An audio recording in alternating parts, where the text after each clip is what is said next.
ప్రభువు నామానికి స్తోత్రం. ప్రతిరోజు వినడం ద్వారా ఒక సంవత్సరానికి బైబిల్ చదవడానికి ఈ ఛానల్ సహాయపడుతుంది. Please subscribe and support. హృదయపూర్వక ధన్యవాదాలు. నేటి వేద భాగం హబక్కూకు గ్రంథము మొదటి అధ్యాయము.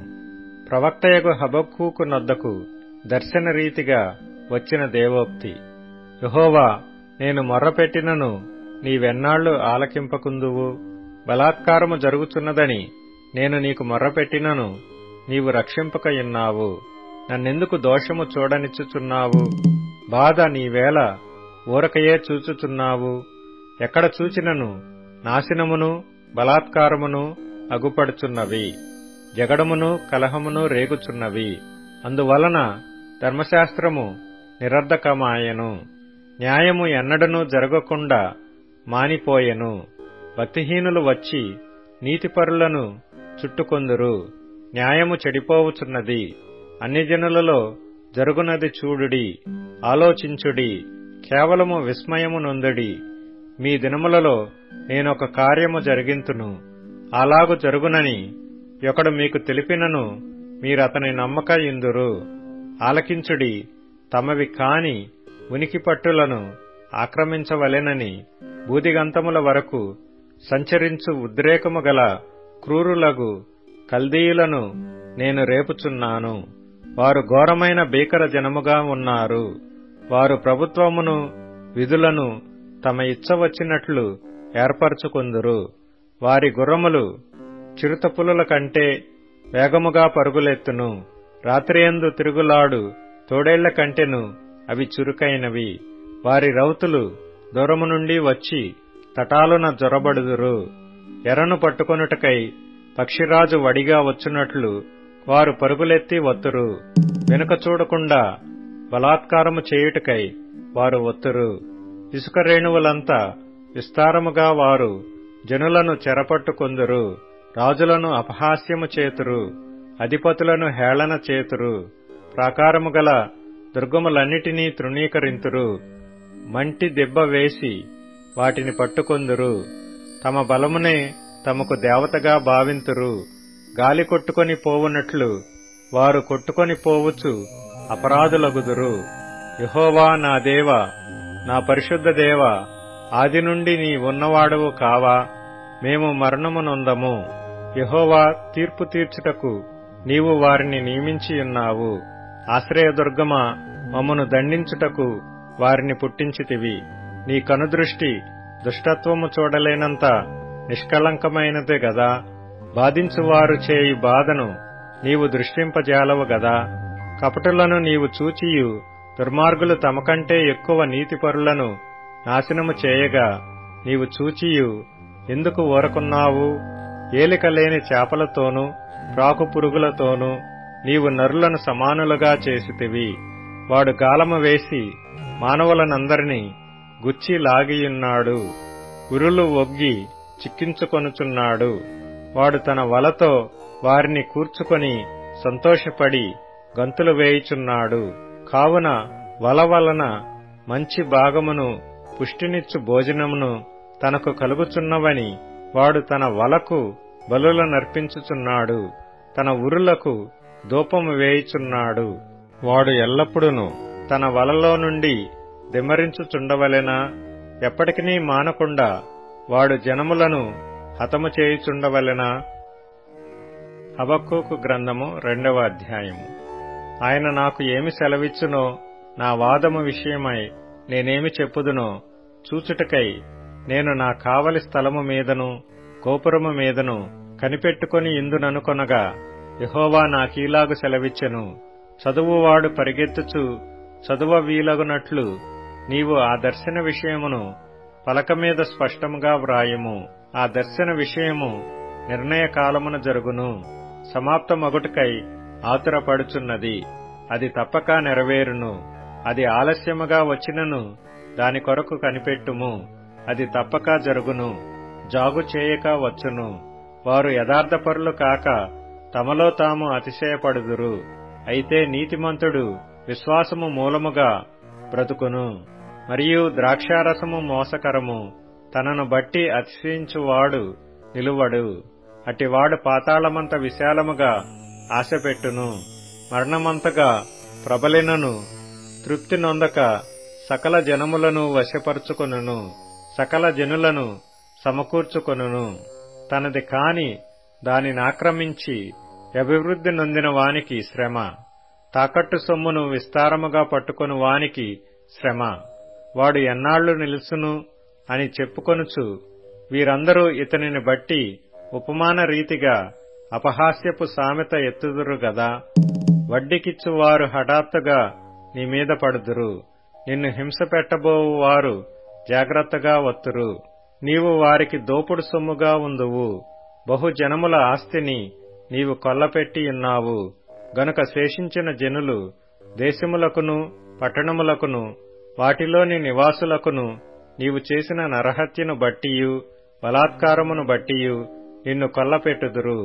తనకు అపాయము రాకుండునట్లు తన నివాసమును బలపరుచుకొని తన ఇంటివారి కొరకై అన్యాయముగా లాభము సంపాదించుకుని వానికి శ్రమ.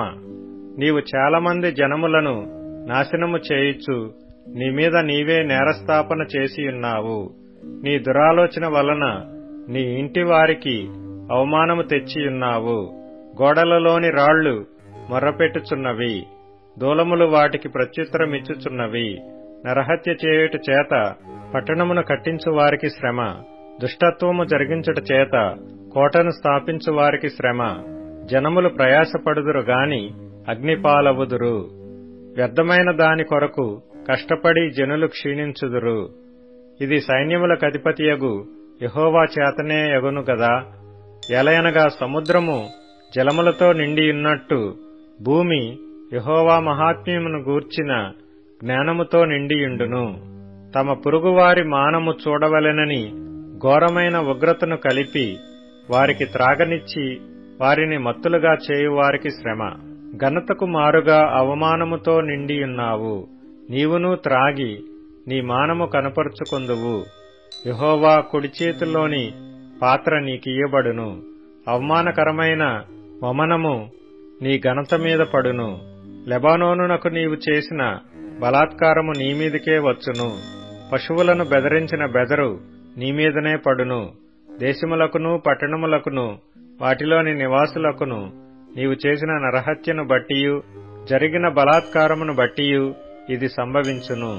చెక్కడపు పనివాడు విగ్రహమును చెక్కుట వలన ప్రయోజనమేమి? పనివాడు మోగబొమ్మను చేసి తాను రూపించిన దానియందు నమ్మిక ఇంచుట వలన ప్రయోజనమేమి? అబద్ధములు బోధించు పోత విగ్రహములయందు నమ్మిక ఇంచుట వలన ప్రయోజనమేమి? కర్రను చూచి మేలుకొమ్మనియు మోగరాతిని చూచి లెమ్మనియు చెప్పువానికి శ్రమ. అది ఏమైనా బోధింపగలదా? అది బంగారముతోనూ వెండితోనూ పూతపూయబడెను గాని దానిలో శ్వాసమెంతమాత్రమునూ లేదు. అయితే యెహోవా తన పరిశుద్ధాలయములో ఉన్నాడు, ఆయన సన్నిధిని లోకమంతయు మౌనముగా ఉండునుగాక. హబక్కూకు గ్రంథము 3వ అధ్యాయము. ప్రవక్తయగు హబక్కూకు చేసిన ప్రార్థన వాద్యములతో పాడదగినది. యెహోవా, నిన్ను గూర్చిన వార్త విని నేను భయపడుచున్నాను. యెహోవా, సంవత్సరములు జరుగుచుండగా నీ కార్యము నూతనపరచుము. సంవత్సరములు జరుగుచుండగా దానిని తెలియజేయము. కోపించుచునే వాత్సల్యమును జ్ఞాపకమునకు తెచ్చుకొనుము. దేవుడు తేమానులో నుండి బయలుదేరుచున్నాడు, పరిశుద్ధ దేవుడు పారానులో నుండి వేంచేయుచున్నాడు. ఆయన మహిమ ఆకాశమండలమంతటను కనబడుచున్నది. భూమి ఆయన ప్రభావముతో నిండియున్నది. సూర్యకాంతితో సమానమైన ప్రకాశము కనబడుచున్నది. ఆయన హస్తముల నుండి కిరణములు బయలువెళ్లుచున్నవి. అచ్చట ఆయన బలము దాగియున్నది. ఆయనకు ముందుగా తెగుళ్లు నడుచుచున్నవి. ఆయన పాదముల వెంట అగ్ని మెరుపులు వచ్చుచున్నవి. ఆయన నిలువబడగా భూమి కంపించును. ఆయన చూడగా జనులందరూ ఇటు అటు తొలగుదురు. ఆదికాల పర్వతములు బద్దలైపోవును, పురాతన గిరులు అణగును. పూర్వకాలము మొదలుకొని ఆయన ఈలాగు జరిగించువాడు. కూషీయుల డేరాలలో ఉపద్రవము కలుగుగా నేను చూచితిని. మిద్యాను దేశస్థుల డేరాల తెరలు గజగజ వణికెను. యెహోవా, నదుల మీద నీకు కోపము కలిగినందున నదుల మీద నీకు ఉగ్రత కలిగినందున, సముద్రము మీద నీకు ఉగ్రత కలిగినందున నీ గుర్రములను కట్టుకొని రక్షణార్థమైన రథముల మీద ఎక్కి వచ్చుచున్నావు. విల్లు వరలో నుండి తీయబడి ఉన్నది. నీ వాక్కుతోడని ప్రమాణము చేసి నీ బాణములను సిద్ధపరిచి ఉన్నావు. భూమిని బద్దలు చేసి నదులను కలుగజేయుచున్నావు. నిన్ను చూచి పర్వతములు కంపించును, జలములు ప్రవాహములుగా పారును. సముద్రాగాధము ఘోషించుచు తన చేతులు పైకెత్తును. నీ ఈటెలు తళతళలాడగా సంచరించు నీ బాణముల కాంతికి భయపడి సూర్యచంద్రులు తమ నివాసములలో ఆగిపోవుదురు. బహు రౌద్రము కలిగి నీవు భూమి మీద సంచరించుచున్నావు. మహోగ్రుడవై జనములను అణగద్రొక్కుచున్నావు. నీ జనులను రక్షించుటకు నీవు బయలుదేరుచున్నావు. నీవు నియమించిన అభిషిక్తుని రక్షించుటకు బయలుదేరుచున్నావు. దుష్టుల కుటుంబీకులలో ప్రధానుడొకడుండకుండా వారి తలను మెడను ఖండించి వారిని నిర్మూలము చేయుచున్నావు. బేదలను రహస్యముగా మృంగివేయవలెనని ఉప్పొంగుచు నన్ను పొడిచేయుటకై తుఫాను వలె వచ్చు యోధుల తలలలో రాజు యొక్క ఈటెలను నాటుచున్నావు. నీవు సముద్రమును త్రొక్కుచు సంచరించుచునున్నావు. నీ గుర్రములు మహాసముద్ర జలరాశులను త్రొక్కును. నేను వినగా జనుల మీదికి వచ్చువారు సమీపించు వరకు నేను ఊరకొని శ్రమ దినము కొరకు కనిపెట్టవలసి ఉన్నది. నా అంతరంగము కలవరపడుచున్నది. ఆ శబ్దమునకు నా పెదవులు కదలుచున్నవి. నా ఎముకలు కుళ్ళిపోవుచున్నవి. నా కాళ్లు వణుకుచున్నవి. అంజూరపు చెట్లు పూయకుండినను, ద్రాక్ష చెట్లు ఫలింపకపోయినను, ఒలీవ చెట్లు కాపులేకయుండినను, చేనిలోని పైరు పంటకు రాకపోయినను, గొర్రెలు దొడ్డిలో లేకపోయినను, సాలలో పశువులు లేకపోయినను, నేను యెహోవాయందు ఆనందించెదను. నా రక్షణకర్తయైన నా దేవునియందు నేను సంతోషించెదను. ప్రభువకు యెహోవాయే నాకు బలము. ఆయన నా కాళ్లను లేడి కాళ్ల వలె చేయును. ఉన్నత స్థలముల మీద ఆయన నన్ను నడవచేయును. ప్రకటన గ్రంథం 14వ అధ్యాయం. మరియు నేను చూడగా, ఇదిగో ఆ గొర్రెపిల్ల సియోను పర్వతం మీద నిలబడి ఉండెను. ఆయన నామమును ఆయన తండ్రి నామమును నొసలయందు లిఖింపబడి ఉన్న 144,000 మంది ఆయనతో కూడా ఉండిరి. మరియు విస్తారమైన జలముల ధ్వనితోనూ గొప్ప ఉరము ధ్వనితోనూ సమానమైన యొక్క శబ్దము పరలోకములో నుండి రాగా వింటిని. The Book of Revelations 15th chapter. ప్రకటన గ్రంథం 15వ అధ్యాయం. మరియు ఆశ్చర్యమైన మరి ఒక గొప్ప సూచన పరలోకమందు చూచితిని. అదేమనగా 7 తెగుళ్లు చేత పట్టుకుని ఉన్న 7 దూతలు. ఇవే కడవరి తెగుళ్లు. వీటితో దేవుని కోపము సమాప్తమాయెను. మరియు అగ్నితో కలిగి ఉన్న స్ఫటికపు సముద్రము వంటిది ఒకటి నేను చూచితిని. ఆ క్రూర మృగమునకును దాని ప్రతిమకును దాని పేరుగల సంఖ్యకును లోబడక వాటిని జయించిన వారు దేవుని వీణలు గలవారై ఆ స్ఫటికపు సముద్రమునొద్ద నిలిచియుండుట చూచితిని. వారు, ప్రభువా, దేవా, సర్వాధికారి, నీ క్రియలు ఘనమైనవి, ఆశ్చర్యమైనవి, యుగ యుగములకు రాజా, నీ మార్గములు న్యాయములను సత్యములునయ్యున్నవి. ప్రభువా, నీవు మాత్రము పవిత్రుడవు. నీకు భయపడని వాడెవడు? నీ నామమును మహిమపరచని వాడెవడు? నీ న్యాయ విధులు ప్రత్యక్షపరచబడినవి గనుక జనములందరూ వచ్చి నీ సన్నిధిని నమస్కారము చేసెదరని చెప్పుచు దేవుని దాసుడగు మోషే కీర్తనయు గొర్రెపిల్ల కీర్తనయు పాడుచున్నారు. అటు తర్వాత నేను చూడగా సాక్ష్యపు గుడార సంబంధమైన ఆలయము పరలోకమందు తెరవబడెను. 7 తెగుళ్లు చేత పట్టుకుని ఉన్న ఆ 7 దూతలు నిర్మలమును ప్రకాశమానమునైన రాతిని ధరించుకొని రొమ్ముల మీద బంగారు దట్టీలు కట్టుకొనిన వారై ఆ ఆలయములో నుండి వెలుపలికి వచ్చిరి. అప్పుడు ఆ 4 జీవులలో ఒక జీవి యుగయుగములు జీవించు దేవుని కోపముతో నిండియున్న 7 బంగారు పాత్రలను ఆ 7 దూతలకిచ్చెను. అంతటా దేవుని మహిమ నుండి ఆయన శక్తి నుండి వచ్చిన పొగతో ఆలయము నింపబడినందున ఆ 7 దూతల యొద్ద ఉన్న 7 తెగుళ్లు సమాప్తియగు వరకు ఆలయమందు ఎవడునూ ప్రవేశింపజాలకపోయెను. సామెతల గ్రంథం 21వ అధ్యాయం. యెహోవా చేతిలో రాజు హృదయము నీటి కాలువల వలెనున్నది. ఆయన తన చిత్తవృత్తి చొప్పున దాని త్రిప్పును. ఒకడు తనకేర్పరచుకొనిన మార్గము ఎట్టిదైనను తన దృష్టికది న్యాయముగానే అగపడును. యెహోవాయే హృదయములను పరిశీలన చేయువాడు. నీతి న్యాయములను అనుసరించి నడుచుకొనుట బలులను అర్పించుట కంటే యెహోవాకు ఇష్టము. అహంకార దృష్టియు గర్వ హృదయమును భక్తిహీనుల క్షేమమును పాపయుక్తములు. శ్రద్ధ గలవారి యోచనలు లాభకరములు. తాళిమి లేక పనిచేయువానికి నష్టమే ప్రాప్తించును. అబద్ధములాడి ధనము సంపాదించుకొనుట ఊపిరితో సాటి. దానిని కోరువారు మరణమును కోరుకొందురు. భక్తిహీనులు న్యాయము చేయనొల్లరు. వారు చేయు బలత్కారము వారిని కొట్టుకొని పోవును. దోషభరితుని మార్గము మిక్కిలి వంకర మార్గము. పవిత్రుల కార్యము యథార్థము. గయ్యాలితో పెద్ద ఇంట నుండుట కంటే మిద్దె మీదనొక మూలను నివసించుట మేలు. భక్తిహీనుని మనస్సు కీడు చేయగోరును. వాడు తన పొరుగువానికైనను దయతలచడు. అపహాసకుడు దండింపబడుట చూచి జ్ఞానము లేనివాడు జ్ఞానము పొందును. జ్ఞానము గలవాడు ఉపదేశము వలన తెలివినొందును.